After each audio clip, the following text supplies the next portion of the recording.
Reincarnation hiyo sija nataka kuijua zaidi. Reincarnation imekaa katika picha ipi? Shida hapo ni vocabularies tu. Tutumie Kiswahili. Maana yake hapo unazungumzia uwepo endelevu. Unapozungumzia reincarnation maana yake tunazungumzia uwepo endelevu. Kwa sababu kwa nini nasema uwepo endelevu?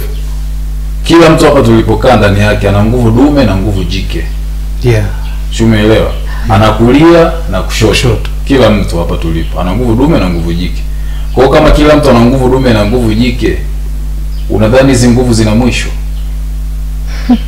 Hazina mwisho hizo nguvu. Kila mtu hapa ana hizo nguvu ndani. Hata mimea ina hizo nguvu na nini. Kwa kama una nguvu dume na nguvu jike ndani yako, maana yake tunatakiwa uelewe kwamba huu ni uwepo usio na mwisho. Ndio maana unasikia mtu anasema kuna mwisho wa dunia, inabidi kwanza umsikilize, afu uende mahali kwenye msitu ucheke kama nyani. Kwa sababu hakuna mwisho, ila kuna maisha endelevu. Leo unazungumza reincarnation. What knows?